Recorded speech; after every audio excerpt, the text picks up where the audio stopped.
year veteran on our police force, Chucky Martin, who was a wonderful individual and came from a wonderful family. So our thoughts and prayers go out to his family as well as his brothers and sisters on the Clinton PD and his co-workers with the Clinton Fire as well. So if we could please have a moment of silence in respect of Chucky and his family.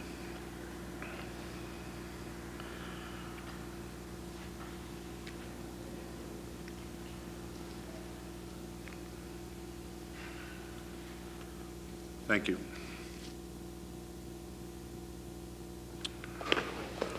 Next on the agenda is a review of the minutes. It's the pleasure of the board. So moved as presented, Mr. Chair. All of them, including executive. Is there a second? I'll second. Any discussion? Being none, all in favor? Aye. Unanimous. Conveniently, it is now 7:05, so our first Common Vic application for Depot Square for Christos Hot Dogs. Would you like to come forward, sir?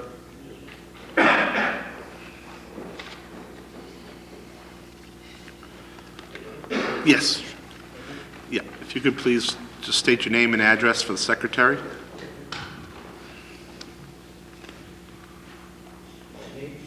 Crystal Colors, 237 Lancaster, West Boston Street. Thank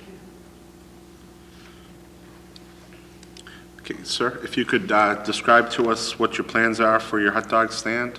This is a hearing, so the board may ask you some questions, and if there are any comments or people that would like to speak in opposition in the public, they'll have an opportunity to do so. Okay.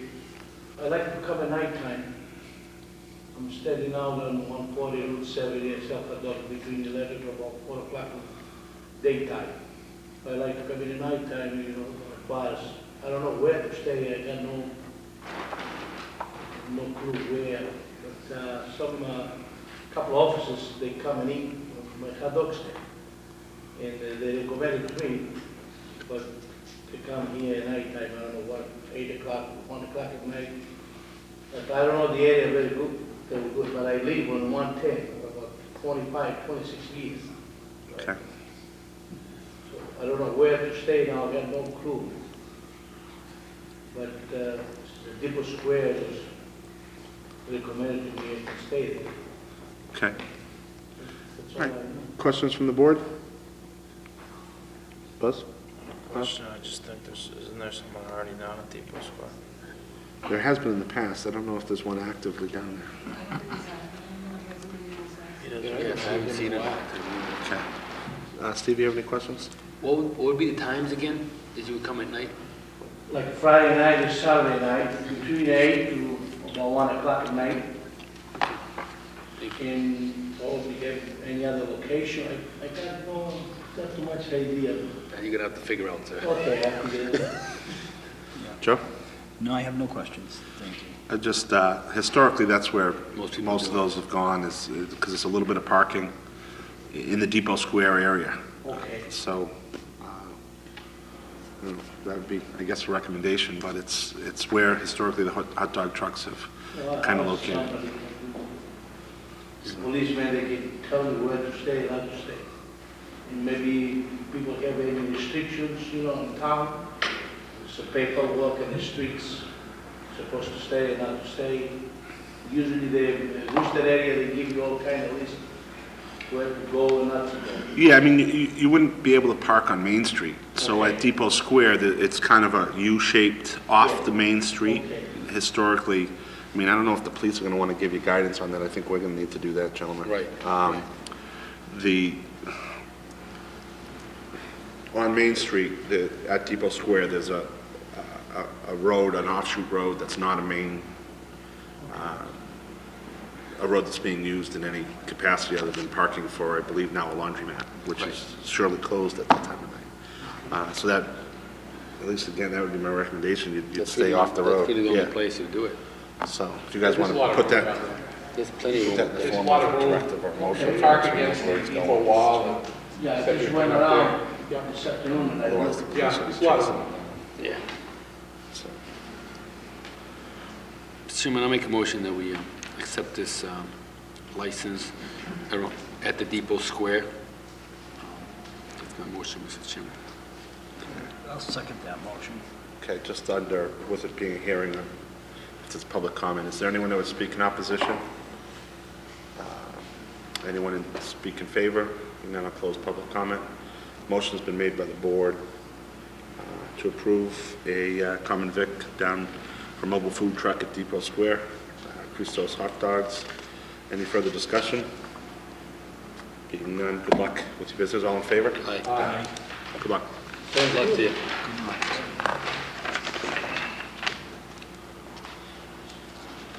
Like clockwork tonight. Next up is a Class 2 dealer license hearing for 100 Boylston Street, Metropolitan Motors. This is just a increase to a license, an existing license. Would you like to come forward?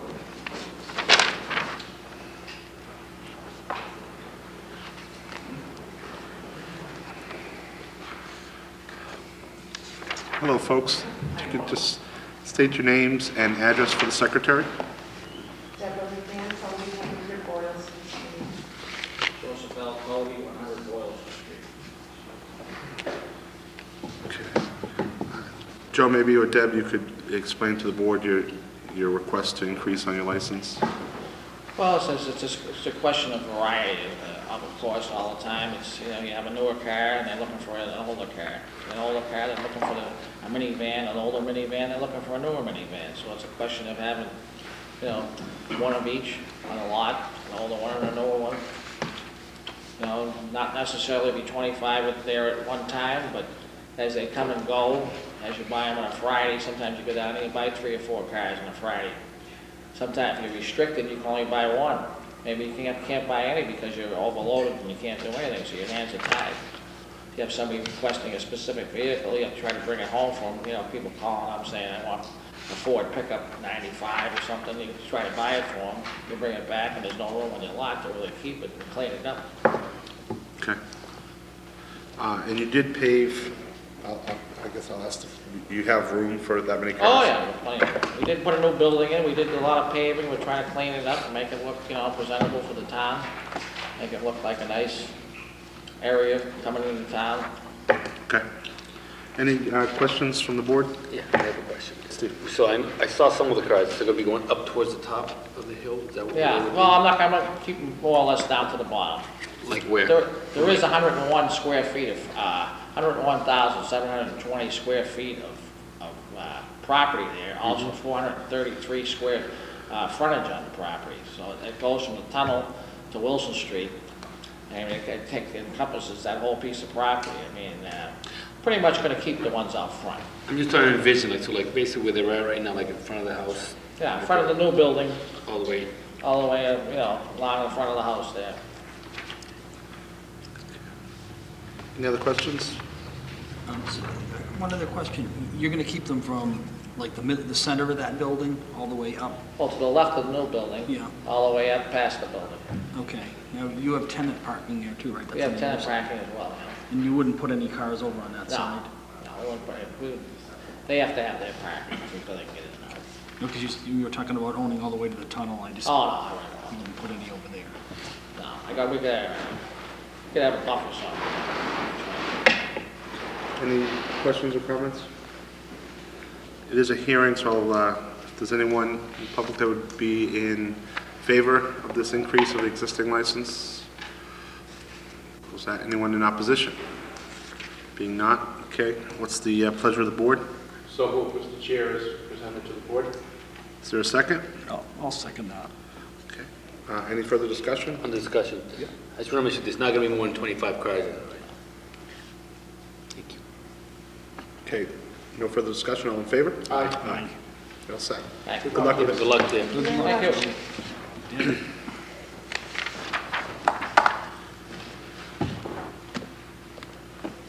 Let's see how we're doing here. Could we be 3 for 3? That's 30 seconds ahead of schedule. Close enough. Close enough. Next up, we have an enterprise fund budget discussion. Mr. Ring, if you'd like to come forward. Jeff, if you could just state your name and address for the secretary, and then, Jeffrey Ring, 31 Maple Street. Good evening, and thank you for the opportunity for me to be here to present my concerns. The first thing I'd like to say is that a service-based fee that is fair and equitable for all is an excellent and creative way to pay for town service and keep the tax rate down. And I think it's a fantastic idea. But that being said, an enterprise fund that is fair and equitable to all would better serve the community than how some of the issues that I feel, how we are running our enterprise funds are being handled. To explain my way of thinking of fair and equitable, I'd like to say, if every home, condo, and business was metered for water and charged at the same rate per gallon, that would be equitable. If a person that throws away, that buys a trash sticker, is paying the same amount of the town's cost to throw away their trash, as someone who doesn't buy a trash sticker, that would be equitable and fair. So that leads me to just a couple questions. And one would be, why aren't the departments within the town subsidizing the enterprise fund, which they are using? You know, the town's throwing away trash, and only the persons that purchase trash stickers are paying for that. And it would be, I feel it would be more equitable if that was off a tax base for paying for the town, for the operation of the town departments.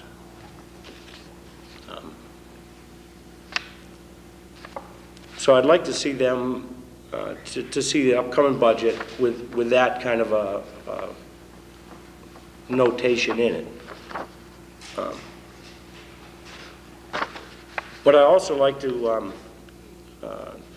discuss is what is when we first started the enterprise funds altogether, what was the town's intent on doing that? Was it going to be to break even? Was it going to be as a subsidized of the tax base?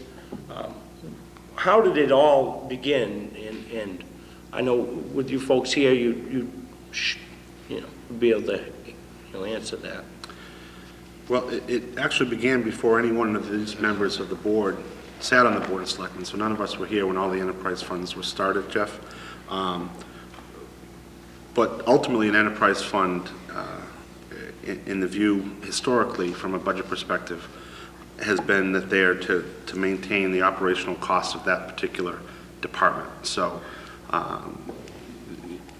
when it comes to the trash, that enterprise fund not specifically outlined to just do the tipping fees, which is a perception that some people have and may feel that that's what it's for, when from a budget perspective it has been budgeted in such a manner that it's covering the operational costs of the trucks that pick up the trash, as well as the staff, those individuals that are working those trucks on a weekly basis. So that's where that stands. And then in your water and sewer enterprise fund, your fees are covering the operational costs of your pumping stations, of your future, well, your now online filtration plant, I'm so used to saying future, as well as your water department. So it offsets those costs of, again, employees, maintenance, operational costs in regards to those departments, and that's where... Lights and...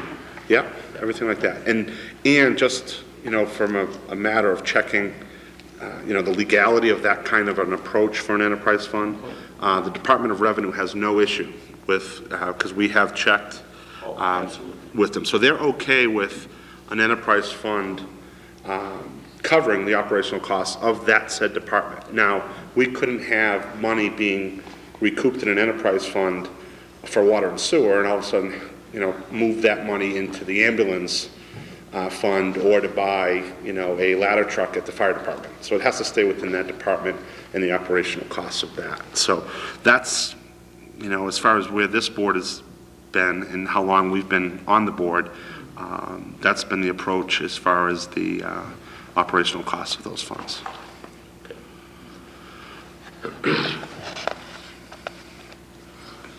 All right, so with the manpower, lights, encompasses all the operational expense of the enterprise. Have we been increasing our manpower or man-hours in any of the enterprise funds as over the years, and then have to raise the price to cover that? So manpower, if we're logging more man-hours, we will have to, the enterprise is going to cost us more. Yeah, Right. So it's, I couldn't nail down, Chris, you may Yeah, have that's the difference, but I don't know. Actually, as far as the water is concerned, we probably have 5 or 6 less employees than when that enterprise fund started, because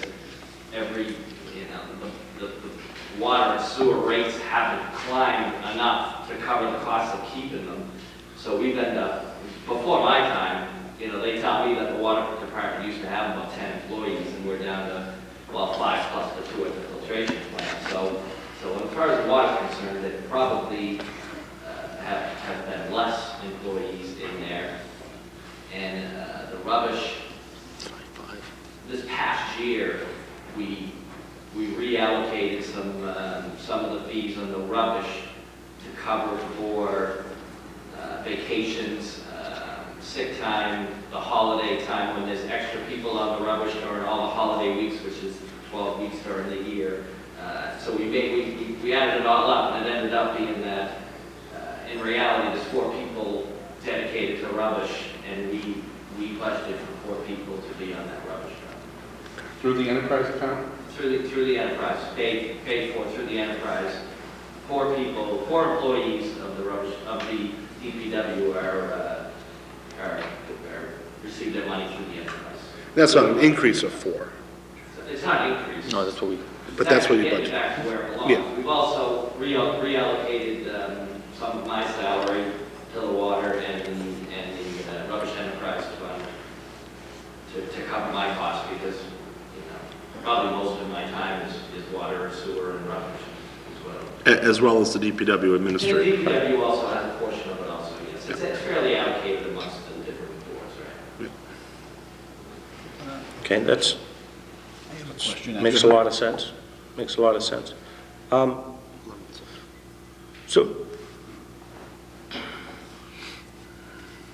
So we also pay for capital improvements out of our enterprise fund. For That enterprise fund only. of You course. got it, yeah, Okay. yeah. That being the trash truck, that being, Ambulances. maintenance, in an ambulance, enterprise fund, the ambulance, the water filtration plant. Yeah. Needs something upgraded, yeah, that money will be coming out of those particular enterprise funds, absolutely. Okay, that's great. I think the point, I have a couple more questions here, which are pretty cut and dry, and I'll go on with them.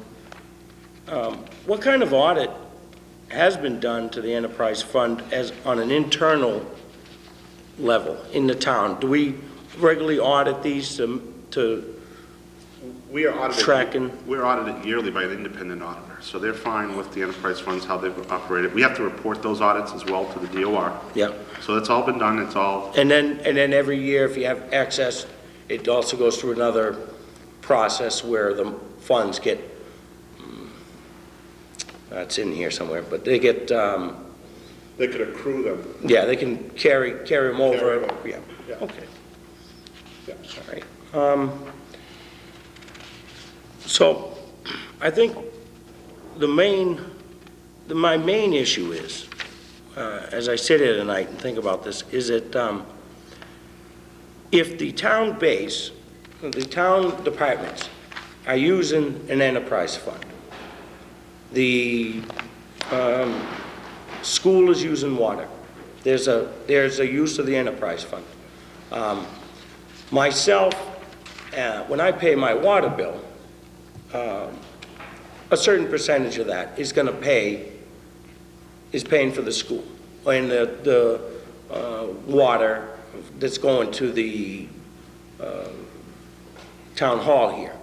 So, so somebody that doesn't pay for water or pays a minimum is paying a less percentage to support the town function, town municipality or the department. Well, yeah, because we have a sliding scale on our water rates as well, so the more you use, clearly the more you pay. So there's a several step increase in your water, yeah. It's not a flat rate for every cubic, so. Okay, and with that notion, I don't buy trash stickers. My neighbor does. He's paying for the removal of the trash for the town, the schools, the fire department, police department, town hall. Trash barrels in Central Park. Right, Yep. right. And so he's paying for that and I'm not, because I'm not going to buy trash stickers. Yeah.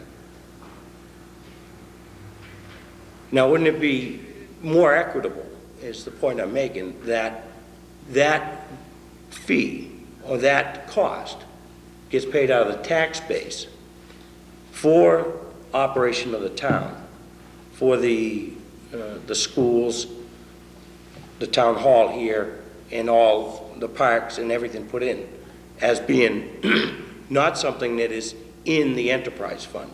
Taking that base fund that should be equitable to everybody. I support the schools. I love the green lawn up at the park as much as anybody. And it should be paid for out of a tax base by assessed value, which is fair and equitable for everybody. So by taking that out of the enterprise budget, now you have, if I throw 4 bags of trash out and you throw 1, it is a true pay-as-you-go, pay-as-you-throw system. And by taking the town's water usage out of the water bill, as I pay my water bill, I'm paying a percentage of that. And that percentage is going to change if I use more water. If you use 1 gallon and I use 2 gallons, I'm paying twice what you pay to support the school or to support our beautiful park, Green Park.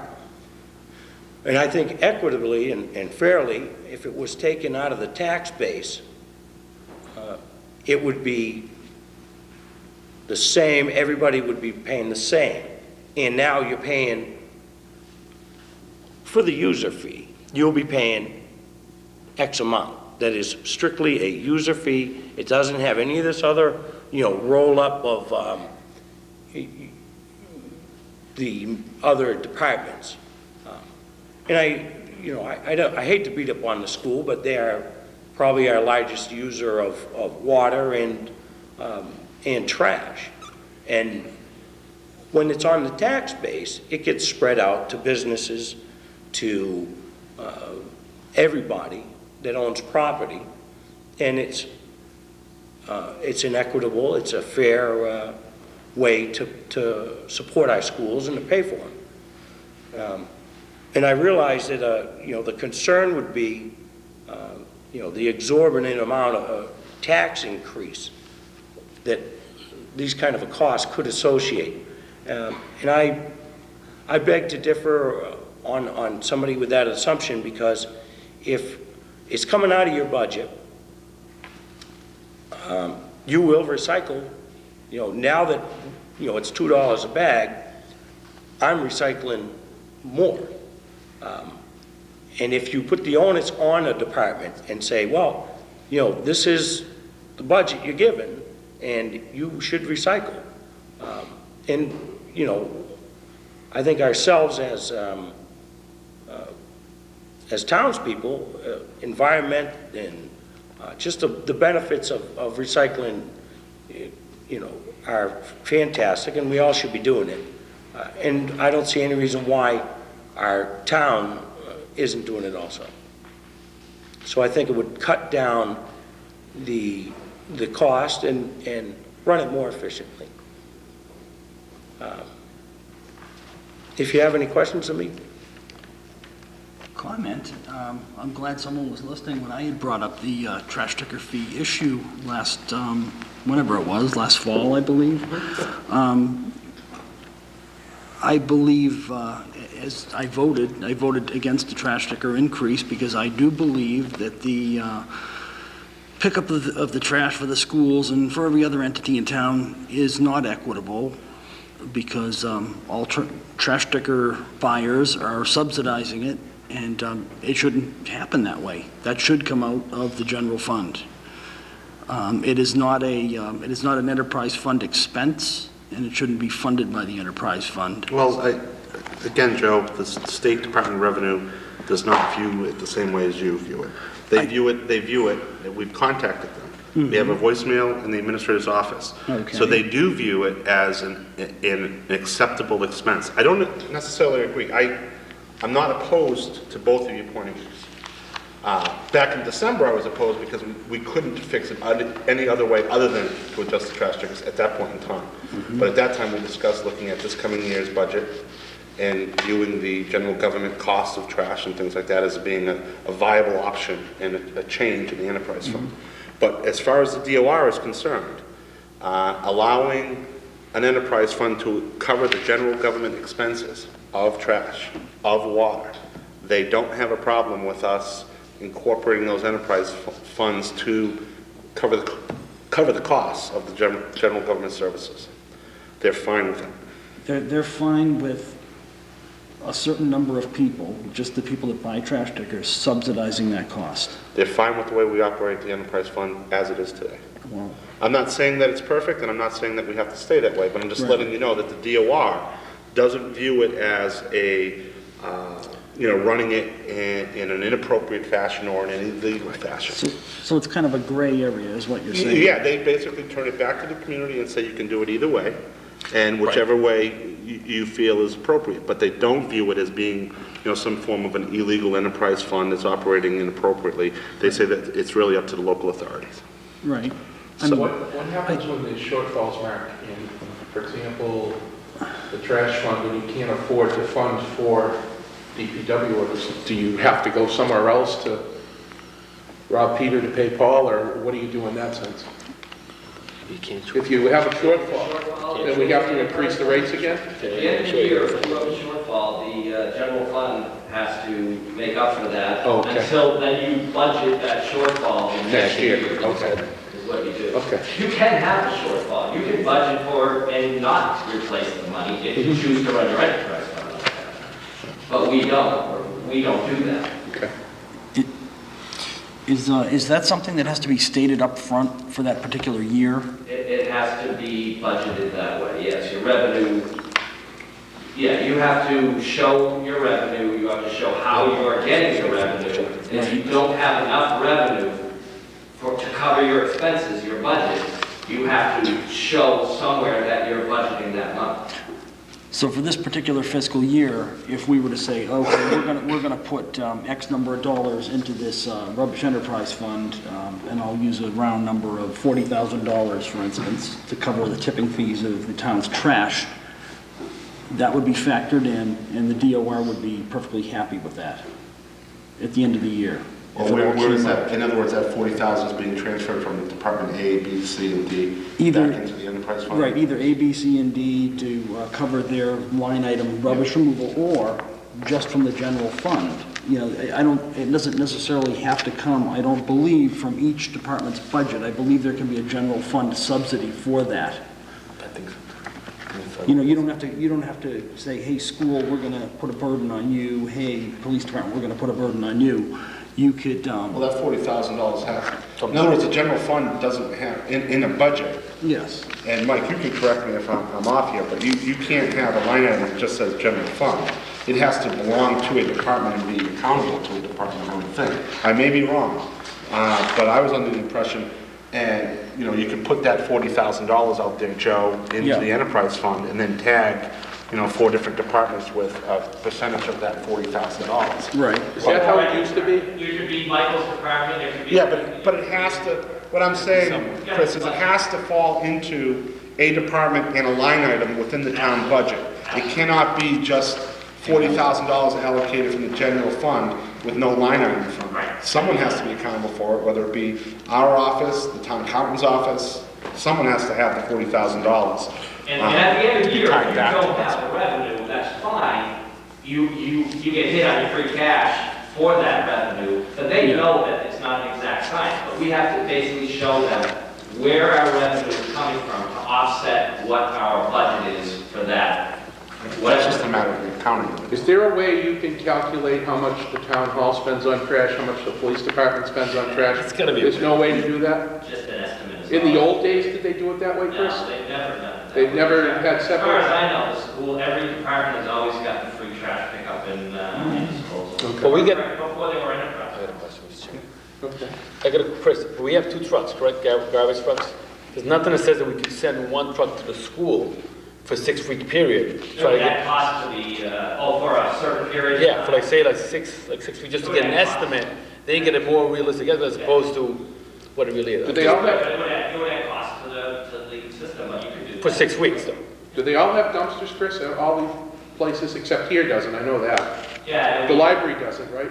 library doesn't, here doesn't, we pick up trash, I don't know who would pay for that, we pick up trash on High Street, we pick Right, up trash at the park, that's not really, it's not Parks and Rec trash. No, It's it's people just- throwing trash. Yeah. High Street isn't, whose trash does that belong to, I don't know, The town. probably is. Stop picking it up. No, no, good. Or even like I just did a rubber pickup with probably maybe 300 bags. I had some prisoners come in to pick up trash, so I don't know what that would fall. I'd have to eat that under the DPW, I guess, I don't know, or not do it. All right, are there any other comments? I just have one more is, a publication I have here from the Department of Revenue, Division of Local Services, now, and I'll leave it with the secretary there, but it's volume 17, number 6, June 2004, and in it, it does have a very interesting article on a pay-as-you-throw trash fees and the enterprise fund. But in it, and like I say, I'll leave it, just to read this one little paragraph. The total revenue, they're talking about rate setting and estimating revenue. That's the lead on to this paragraph. The total revenue will depend on the amount of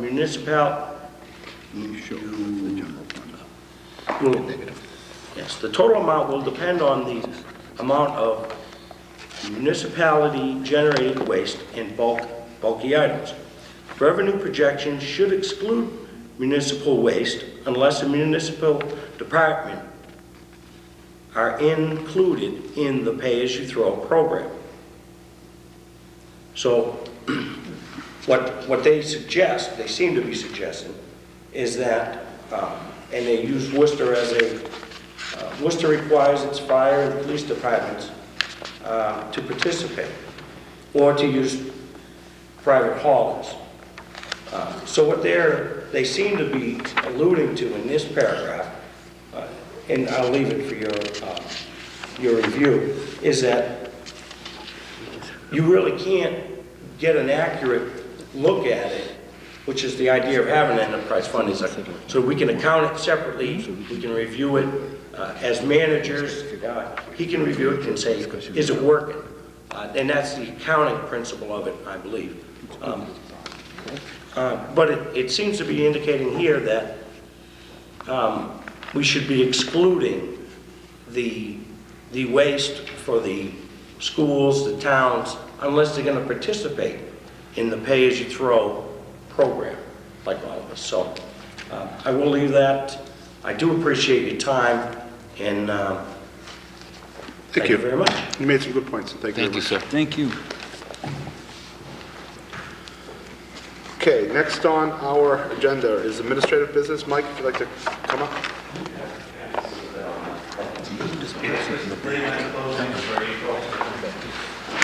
I have no idea what to start with.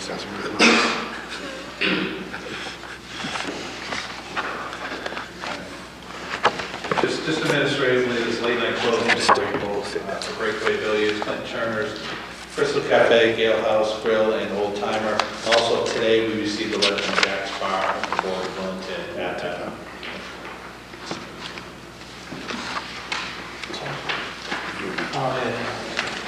What's the pleasure of the board? I make a motion that we approve as presented, including Jack's Bar, Mr. Chairman. So motion, is there a second? Yeah, I'll second that. Any discussion? All those in favor? Aye. I'll abstain from that. 2 abstentions? 3 yes, 2 abstentions.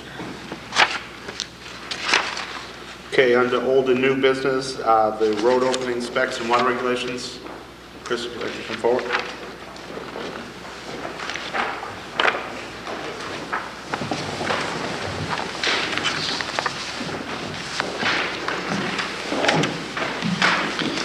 I guess I was here a month ago. We just gave you a draft of the couple of different specifications for road openings and water regulations. The road openings is mostly new. The water regulations is pretty much revising what we already have, kind of clearing up some things. There's a lot of stuff in there that was very vague, and I tried to clear all that up. The one that I gave you in the packet this week is what I'm proposing as the finalized version. I have made a few changes. Actually, the road opening is the same. That was not changed. The water regulations, I've made some changes, changed a little of the language regarding meters and how all that works, and also added a section in for fees at the end. Generally, a lot of these fees are already being charged. They're just really not specified. It was kind of more on a cost basis where we kind of add up all the different parts and charge people for, if someone was tying a house in, we'd be adding up how much the meter was, how much this valve was, and how much that section of pipe was. And it's really not, it's not the way any other community does it. In general, there's fees for connections, and you can see them at the end. The bigger the connection, the higher the fee. These are, in comparison to some communities, they're quite low, and they're really not, they are a little bit higher than what we're charging right now.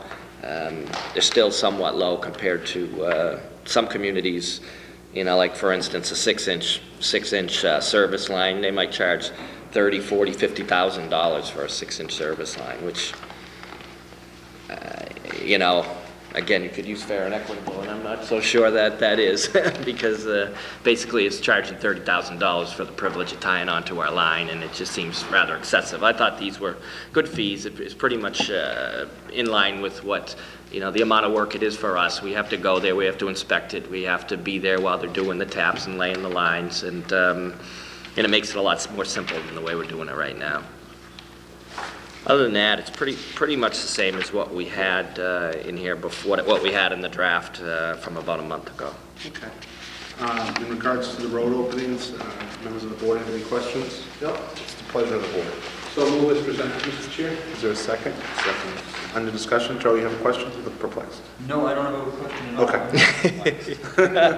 You had an inquisitive view there as you looked up. Maybe it's the new glass. Could be the new glass. The reading glasses, you mean?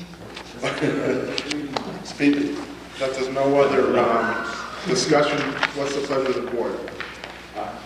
Aye. Okay, so we've accepted the road. The water department regs, any questions from members of the board? Yeah, I got a question. You've got the fee for putting in, say, a 1-inch line to a house at $1,000. What if the service to a house goes down and they need it replaced? Does that fee still apply or no? No, the service, once the line is installed, the new line is installed, then from the main, and this is spelled out in here, and it's the way we do it right now, from the main to the curb stop, which is the shut off, very close to the property line, we own that, including the curb stop. If there's a leak anywhere between there, we fix it. And from the curb stop into the house, the homeowner owns, which is the way we do it right now, and that remains unchanged. It's just I've made it a little more clear in these, the ownership is one thing that's very important that I think I've cleared up in these regulations. But no, once the line's in the ground, we own it in the street. This is just a new service that somebody is putting in. If someone's building a house, they're responsible for putting the service in. It's a cost of building your house, is the way it's laid out in here. Okay. So we just go to the property line. We don't even put it into the property line. They have to come in, they have to install it in the street with the licensed drain layer, and we have to, we inspect it. And they pay a fee for the connection. And, So right now, if someone's water line from the curb stop to the house goes, you pay a general contractor to come in, dig it up, whatever? we know, if it fails, if it's already in the ground and it fails, we fix it. The DPW digs it up. If it's in the street, we dig it up, we fix it, no cost. I mean inboard, from the stop to the house. The homeowner hires the contractor. But you work with them, you come and shut it off? We'll come in, we shut the line down, we do whatever it needs to be done, we help them out, but they hire the contractor and do the work, yeah, but we do work. You get the piping? We don't supply anything. We don't supply anything from the curb stop to the house. Yeah. Well, sewer sometimes they used to. Sewer they did. They still do that. I haven't gotten to the sewer yet, that's next. But they do, they supplied the piping for the sewer, but that was never done in the water for some reason. It's different, I don't know why, but I'm gonna get into the sewer next, so. Because when we did Main Street last year, right, we had some hookups that we did, right? We did, just from the main to the curb stop, we replaced and put in new curb stops. That's all we From did. that point forward, that's for the house. From there in was the house, yeah. Yeah, exactly. Some of it, like, we did have subcontractors down there. If homeowners were there and they wanted to do it at the time, they hired, paid whoever the contractor was a little bit extra money to go in there and do that. But that did happen on some of them. So for example, if they had a 6-inch line, it'd be the $5,000. No, that's for new. That's only for new. Not if it's already in the ground, they're free and clear. They don't have to pay us anything. They just got to fix their own private property water line if it breaks. That's all. Any other questions? No. Being none, it's the pleasure of the board. So move as presented, Mr. Chair. Well, actually, I need a motion first. I'll make a motion that we accept Chris's policy on the Clinton current water regulations. Is there a second? Second, Jeff. Under discussion, thanks for putting both policies and regs together. I think it does help the community and the residents of the community understand exactly what is being done and how things are defined. So it helps the public understand what the responsibilities are of the town and ultimately what their responsibilities are as far as service. So thank you. Thank you for your hard work, Chris. Thanks. All in favor? Aye. Thanks, Chris.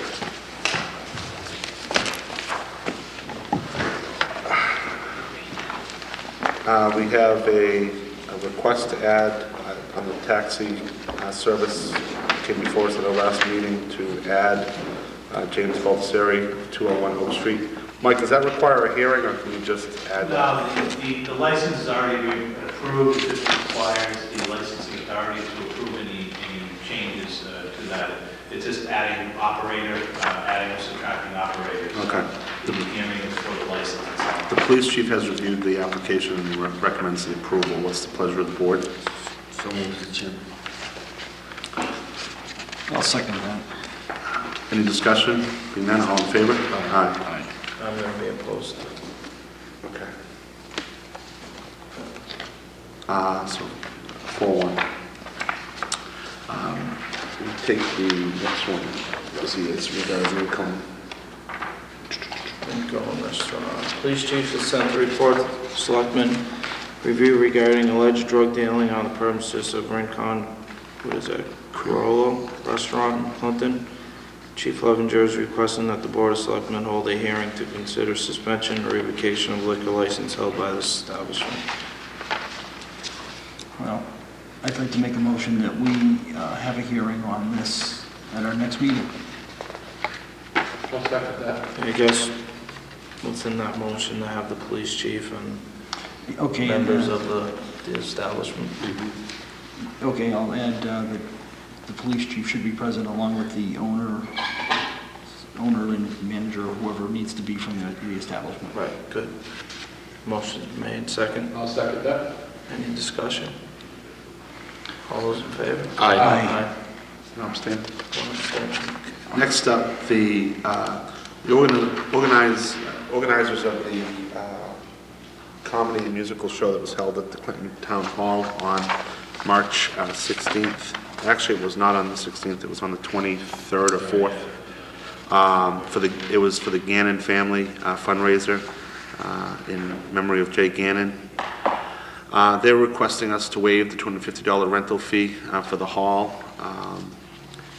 They would be donating these funds back to the family. I'd ask the board to strongly consider that. So move, Mr. Chair. Second, Mr. Chairman. Any discussion? Just on this, because I concur that if all funds go into the family, that's the least we could do. I attended it. The entertainer was outstanding, and John Hughes, who drove the whole process, did a heck of a job, worked very, very hard, and it was well attended at Town Hall, and hopefully the family was able to benefit in this difficult time as they get over the tragic loss of Jay. So I appreciate the board waiving this fee. All in favor? Aye. And just to let the board know, they did submit a check in accordance with the policy, so they were just asking if that check would then be donated back. So we could, just if the board's okay, we could just mail that check back to them with a letter saying that the selectmen have asked that this go to the family. Mr. Chairman, I make a motion that we take that check and mail it back with a letter stating why we refuse it. Second that. Any discussion? Being none, all in favor? Aye. Town Hall mail delivery. You want to give us an update? Yeah, just a quick update. I do appreciate, we had a meeting with the officer in charge from the post office. He brought up a catalog that showed some mail slots and different ways to do it. He said that he would work with us and give us time to come up with a plan. They really would still pushing to like to see us do this. He said that most the schools, businesses, area town halls, they only have a one-stop drop. So he said he'd like to try to develop a plan. But at this point, I had a great meeting with him last week, and he said he would work with us and try to put something together and have a 30, 60-day window. So just want to let the board know we're continuing to work on that. Okay. Mike, are they open to at least sorting the mail and giving us a bin of it? As Stephen requested? Yeah, I think they're willing. I think whatever requirements that if we could come to terms on, I think they'd be willing to at least do that. But again, it takes the carrier, they're just trying to find ways to speed the carrier along. And in the morning, he gets his mail and then he has to sort that individually. So, we try to get a compromise where they can sort it and then just bring a bin or something. I mean, it would save some time. They wouldn't be going from office to office. Just drop it off and that's it. Exactly. Okay.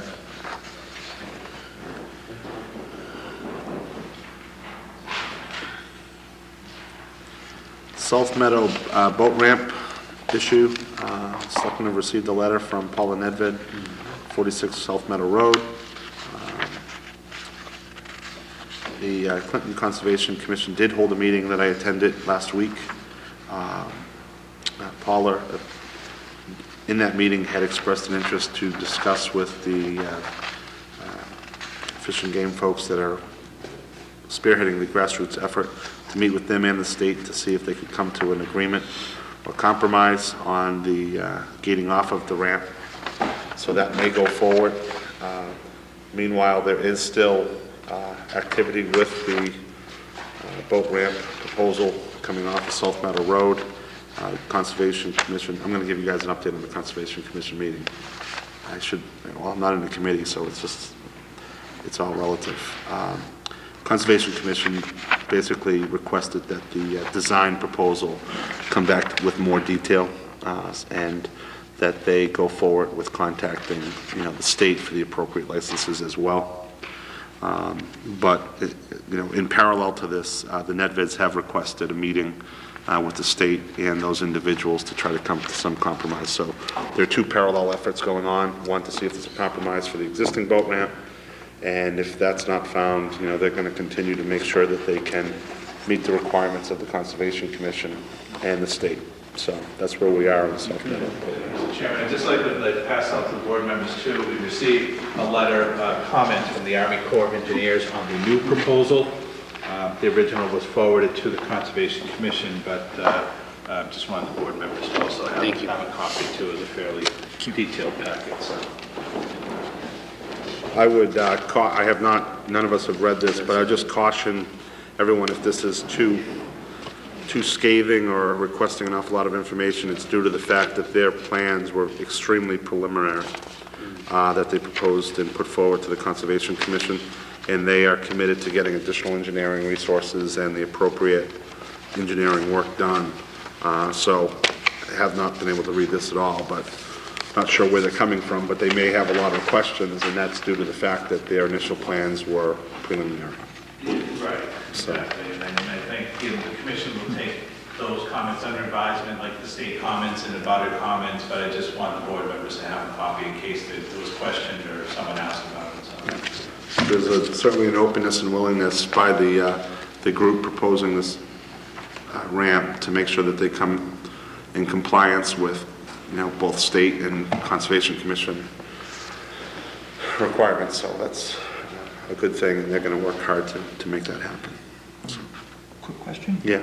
In what capacity does the Army Corps of Engineers, why do they get involved with this? I thought it was just a state agency. Army Corps, I think, with the ramps. I know that Conservation Commission said that they would be involved as well. Really? Yeah, I don't know how they get notification, if it goes through the Conservation Commission or Waterways? DEP or how that happened, I don't know. They build dams, and they change the course of rivers and stuff, that's why they get involved. I just didn't know if they had, is there They don't have jurisdiction. I think it's more of a review of design that, because Conservation Commission mentioned them as well, so they must be, where they are in the linkage, I don't know. John. like an advisory capacity or something? Yeah, I think so. I know they need to get a license 91 from the state in particular, which is different from the access board, so they've got to go somewhere else as well. Okay.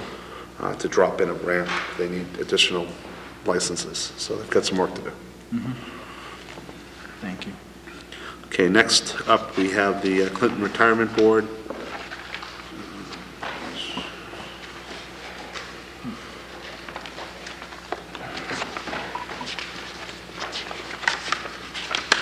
That's more informational for us, Mike? Yeah, just informational.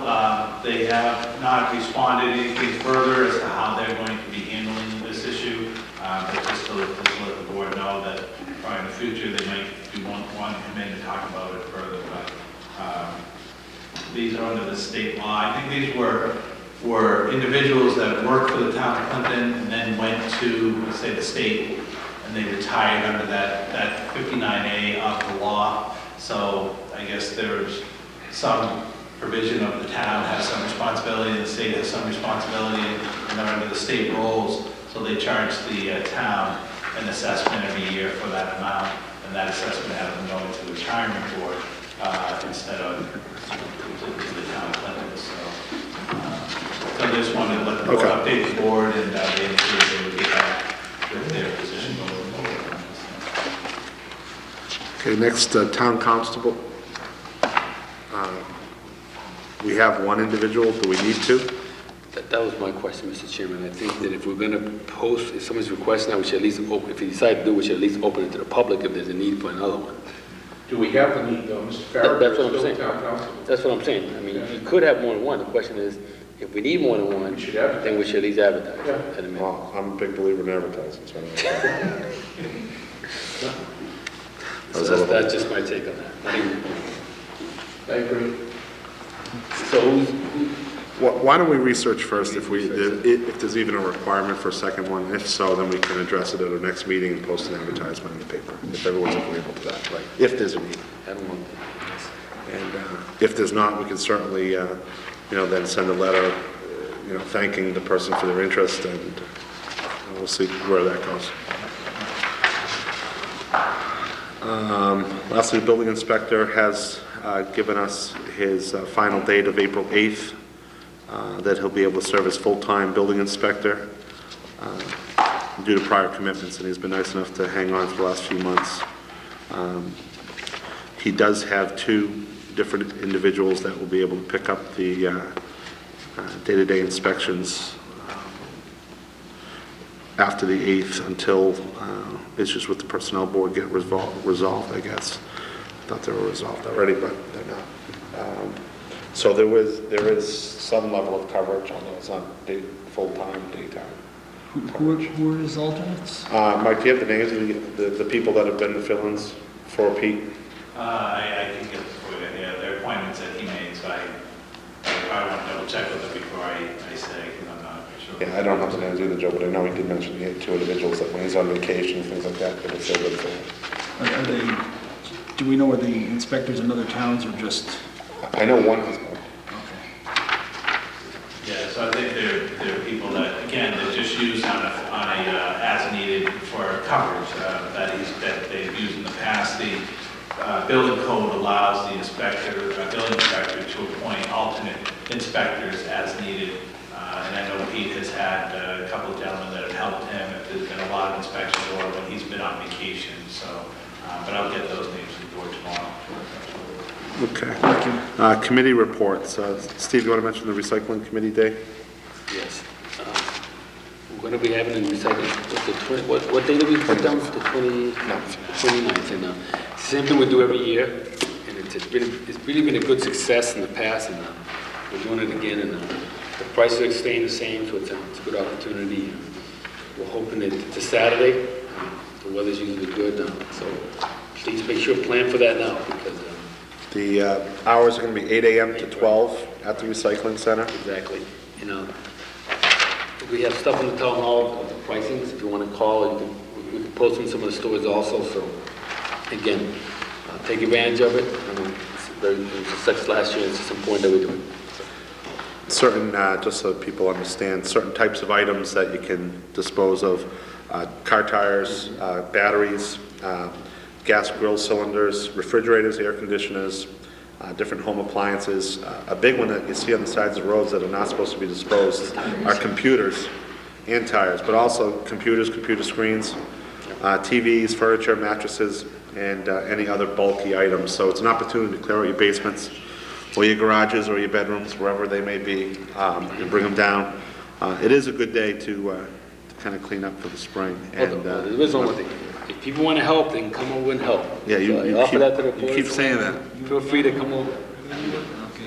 You keep saying that, and you keep looking at me too, Steve. Yeah, and the Sheriff's Department, I believe, is sending people over to help us out too, which we thank the Sheriff's Department for that also. Yeah, Sheriff Clovis does a nice job with some people. Okay, last but not least, public comment. Is there anything for the public?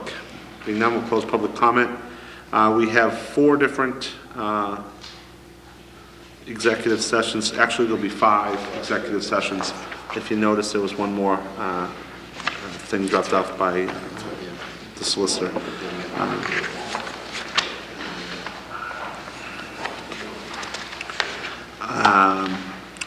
So the first executive session will be under Article 3 under potential litigation. We have another Article 3 under contract negotiations. We have an open space. Actually, you know what? We'll go out of order if it's okay with the board. We do have a member for the open space. So we'll go, if it's okay with the board, go under Article 6 for open space land first. So moved, Mr. Chairman. So there's a motion to go into executive session under Article 6 under open space. Motion been made and seconded. Roll call vote. Bob? Aye. Buzz? Steve? Aye. And Joe? Aye. Chair votes aye. So we'll be in executive session for 5 different executive sessions.